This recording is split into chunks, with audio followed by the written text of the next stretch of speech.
Forte abraço para você que está ligado com a gente aqui no Fox Sports. Agora é hora do programa da NASCAR. Vamos passar a limpo tudo o que aconteceu na maior categoria do esporte norte-americano, do automobilismo nos Estados Unidos. E você vai ver tudo aqui com a gente nessa próxima meia hora. Estou com o Rodrigo Matar e o Sérgio Lago. Qual é o seu destaque, Sérgio? Tudo bem?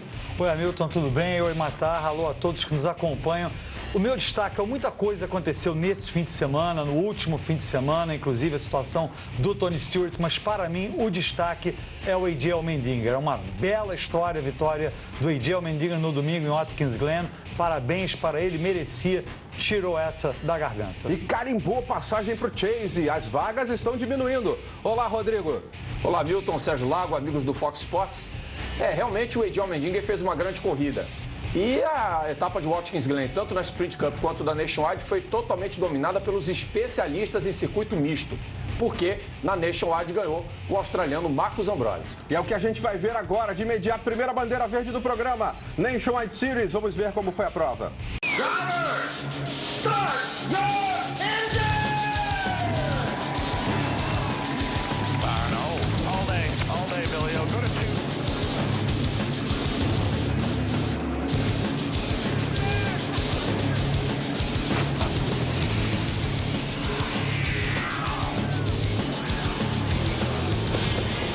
Os 4 primeiros do grid eram pilotos regulares da Sprint Cup.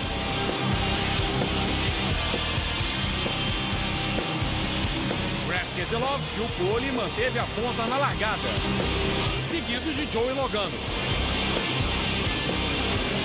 Kyle Busch caiu de terceiro para quarto, atrás de Marcos Ambrose.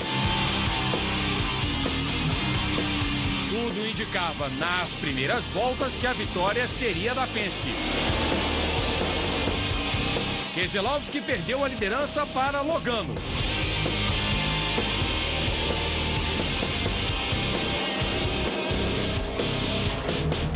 E se recuperou 4 voltas depois.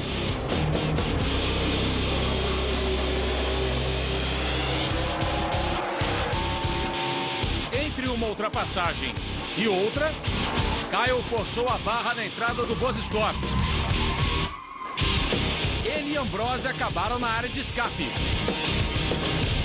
Ambos perderam várias posições, mas seguiram na pista.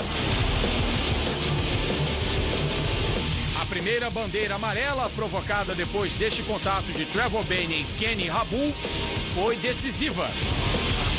Os líderes ficaram na pista, enquanto Ambrose e Kyle Busch entraram nos pits.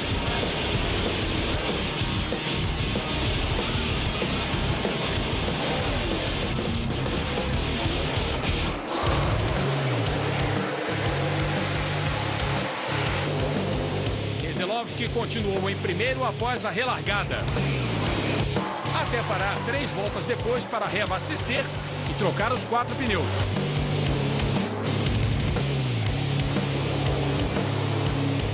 Logano fez o mesmo na volta seguinte.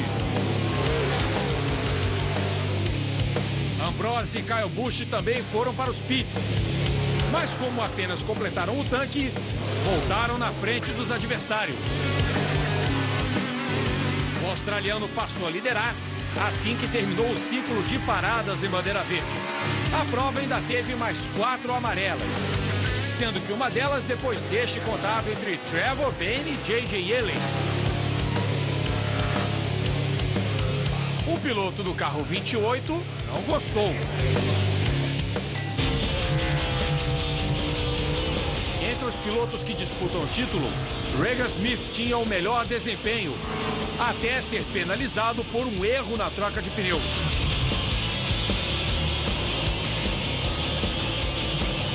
Ele terminou em 17º. Chase Elliott também foi punido por sua equipe sair da área protegida antes do tempo, mas se recuperou e acabou em 6º. Elliott Sadler foi o 7º e Ty Dillon o 8º. Kyle Busch tirou a 2ª posição de Logano, faltando 6 voltas para o final, e passou a tirar a diferença para o líder. Ele chegou perto na última curva, mas não foi o suficiente. Ambrose vai conseguir sua quarta vitória em Watkins Glen. Vence Marcos Ambrose.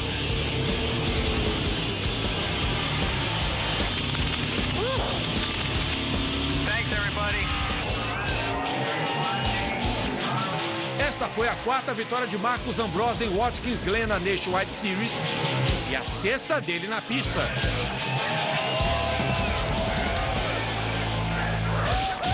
Vitória do Marcos Ambrose, que trouxe junto com ele outros 4 da Sprint Cup, né? Kyle Busch, Logano, Brad Keselowski e Matt Kenseth na sequência.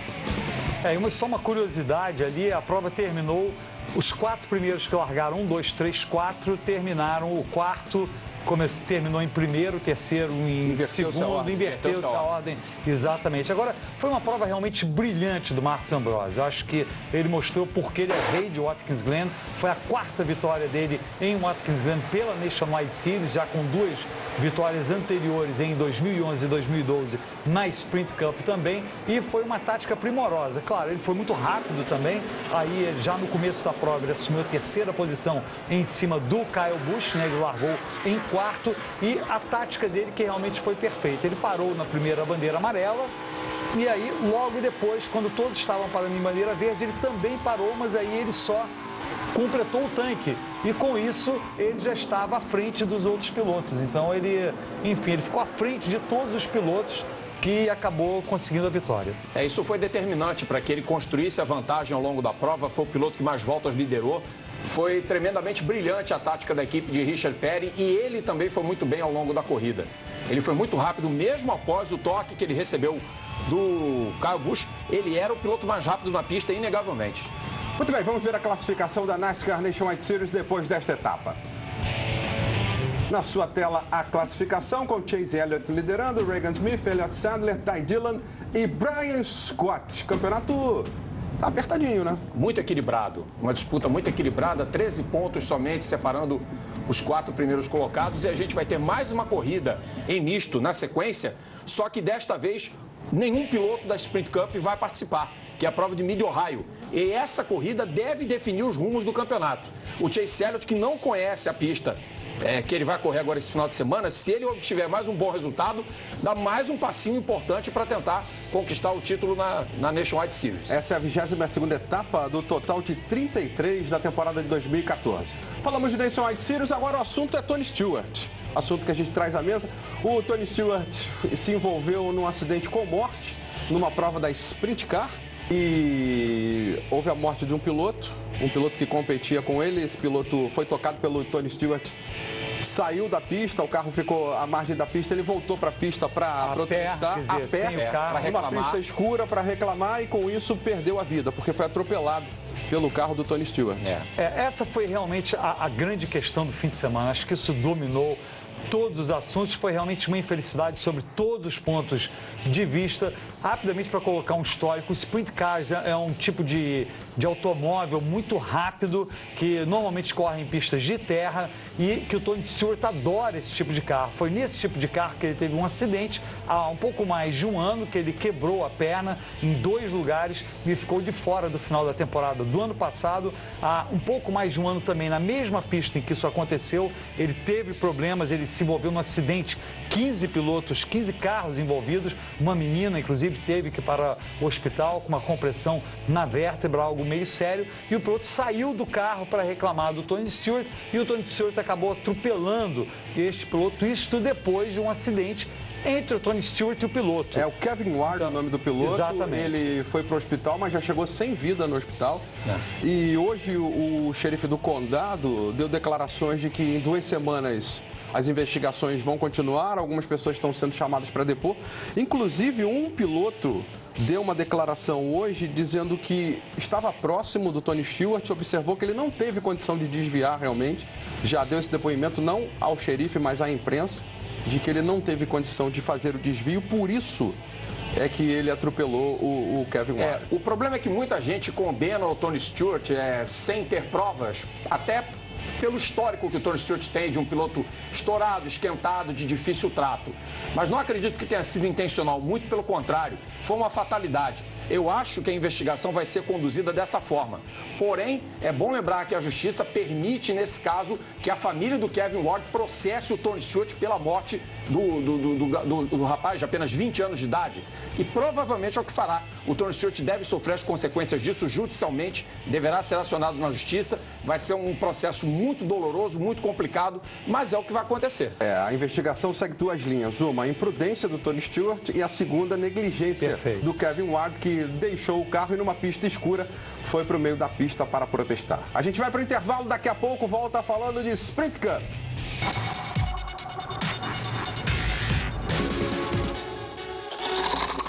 Estamos de volta aqui no Fox Sports, você está acompanhando o programa da NASCAR. E agora o assunto é a Sprint Cup. O Watkins Glen também recebeu a última etapa, vamos ver juntos.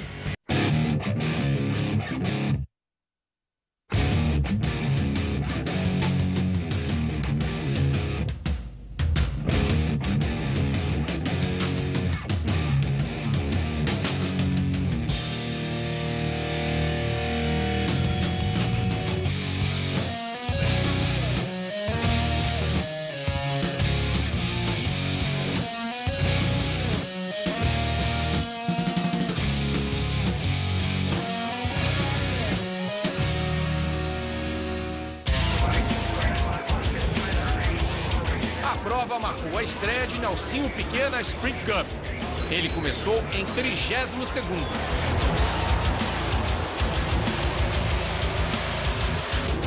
Jeff Gordon, em sua primeira pole do ano, manteve a ponta na largada, com Marcos Ambrose em segundo. A primeira bandeira amarela veio quando Cole Reed perdeu os freios traseiros e acabou na barreira de pneu.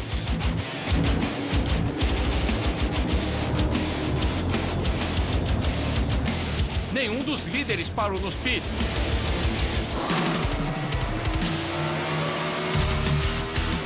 Gordon manteve a ponta na relargada, seguido por Ambrose e AJ Allmendinger.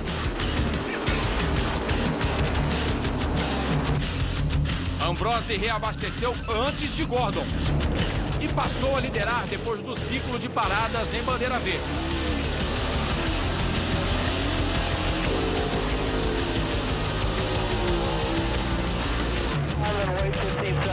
O piloto da Hendrick, em segundo, teve problemas no sistema elétrico e trouxe a segunda amarela do dia.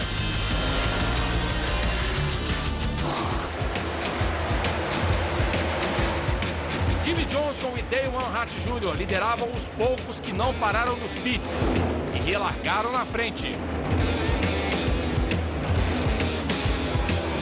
Pouco depois, Greg Biffle ficou mais lento depois de uma batalha com Joey Logano e foi atingido por Ryan Newman. Newman, sem controle, ricocheteou e acertou em cheio o carro de Michael McDowell.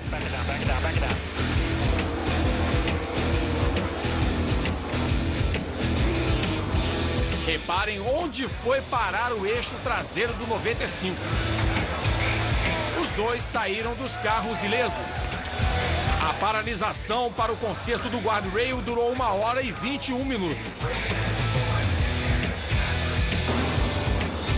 Em seguida, a maior parte dos pilotos entrou nos pits, sendo que alguns apenas para completar o tanque.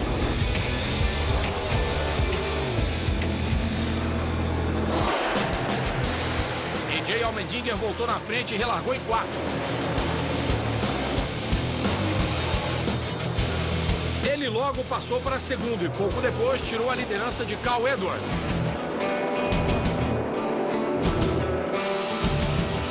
Ambrose também estava muito rápido e superou Kurt Busch pela segunda posição 5 voltas depois.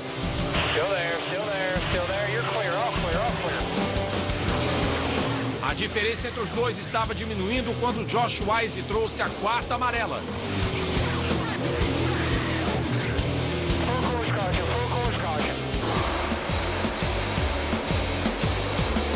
Depois da relargada, ainda na primeira curva, mais um acidente, envolvendo Jimmy Johnson.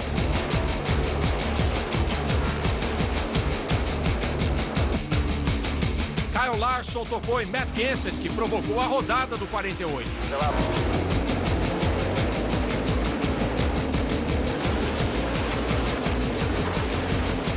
Regan Smith, que substituía Tony Stewart, não conseguiu evitar Johnson. Reparem o carro do Nelsinho. Mesmo espremido por Justin Allgaier, ele escapou sem maiores danos. O brasileiro foi o beneficiado pela regra do Lucky Dog e terminou a prova em 26º, na mesma volta dos líderes.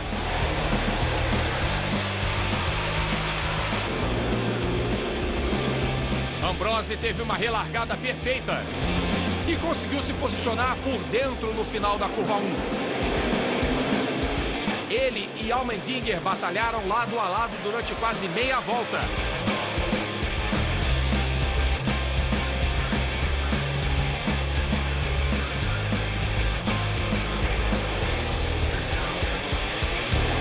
Até que o australiano levou a melhor.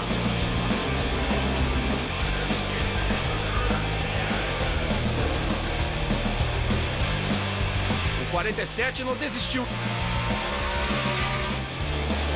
e voltou a liderar na reta de chegada.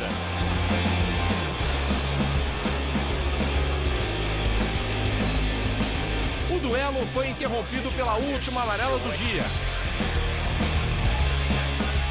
Denny Hamlin perdeu o controle e bateu forte nos tonéis de proteção.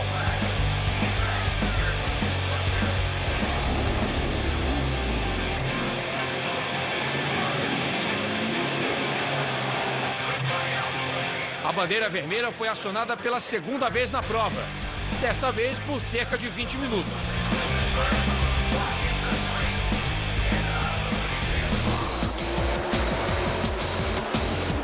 Ambrose ainda tentou tirar a liderança de Allmendinger após a última relargada.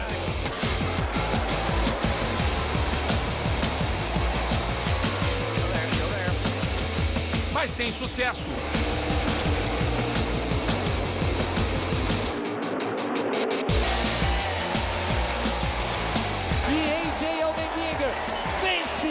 Na NASCAR Sprint Cup, espetacular! Kurt Busch terminou em terceiro, seguido de Kyle Larson e Cal Edwards. A primeira vitória de A.J. Allmendinger na Sprint Cup também serviu para praticamente garantir sua participação no Chase.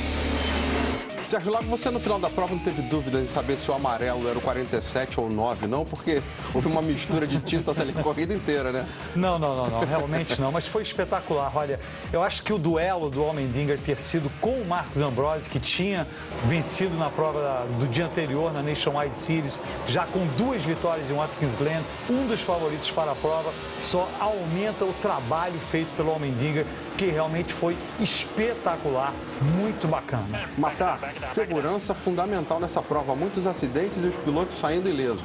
É importante ressaltar que os pilotos saíram ilesos, porém a gente vê a fragilidade de alguns aspectos da segurança da pista de Watkins Glen como um todo, o que precisa melhorar para o futuro.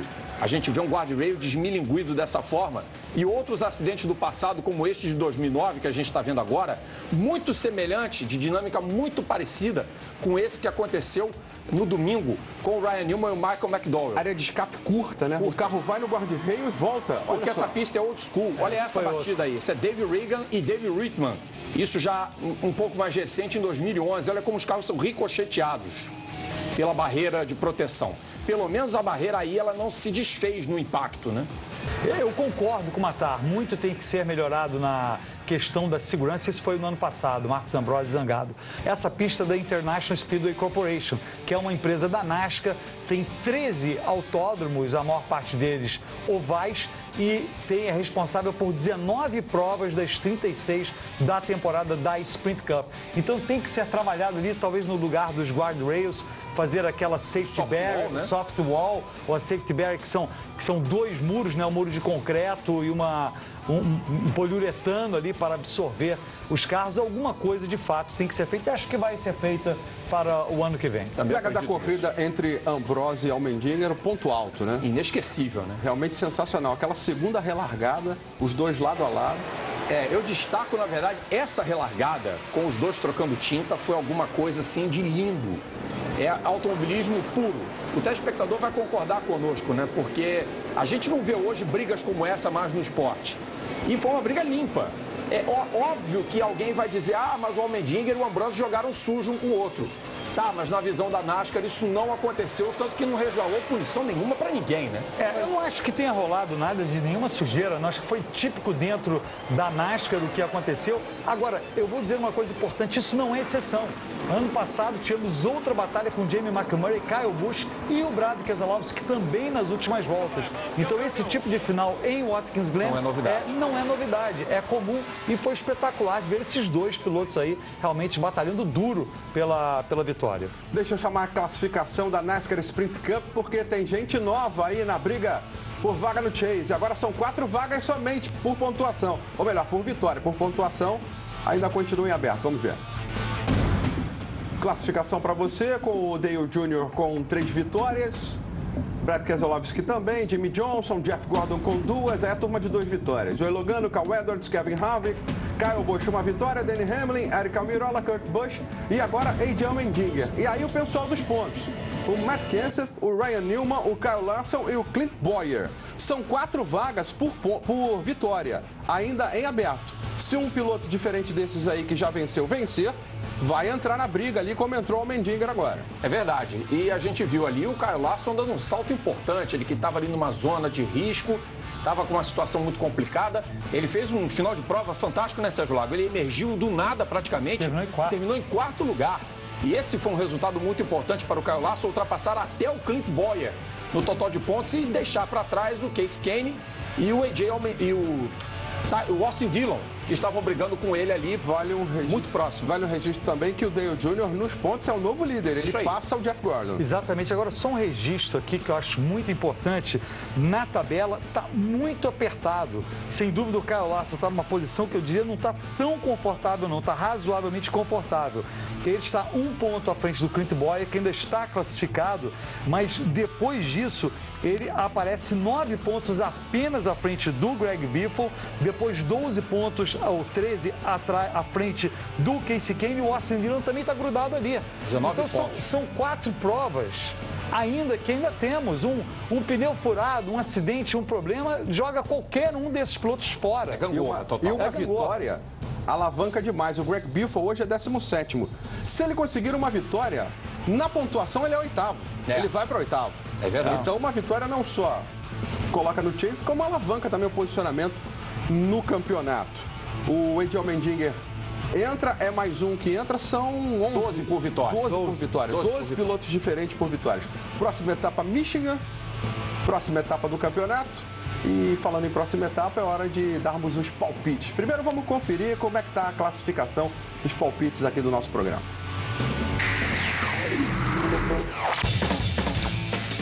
Estou com 2 pontos, o Sérgio Lago com 2 e Rodrigo Matar, hein? O Rodrigo Matar largou do box, largou da área de pit. É uma virada sensacional, senhoras e senhores. Ele já foi um luck dog e agora é líder, hein? Não foi por falta de aviso. Os telespectadores ouviram no último programa. Os dois aqui, meus colegas de programa, são autênticos cavalos paraguaios. Eu avisei que eu ia ultrapassar e vou disparar na liderança desse placar dos palpites. Sérgio, lá vamos encerrar essa situação para a gente não ouvir mais isso. Coincidência ou não, né? Esse placar mudou depois que a gente acabou com a regra que tinha que acertar o vencedor exato. Chora, Sérgio Lago. Chora, Sérgio Lago. Ele botou relembrando, qual foi seu palpite? Foi Kevin Harvick. Kevin Harvick, que terminou mais bem posicionado que o meu, que foi o Tony Stewart, que nem correu. E o seu foi? Foi o Brad Keselowski, que teve problemas com seu carro, chegou a andar bem, mas terminou lá atrás também. Vamos lá, Michigan, próxima etapa, os palpites. Quem começa? Você. Eu começo? Eu vou votar no Matt Kenseth. Você, Matar? Bom, vamos de Brad Keselowski para a corrida de Michigan. Muito bem. Olha, eu vou seguir aqui o Matar e vou dizer Kevin Harvick. Só um detalhe, Kevin Harvick chegou em segundo nas 3 últimas provas em Michigan, nas 3 anteriores. Não teve malandragem hoje, porque o melhor verês nessa pista é do Greg Biffle.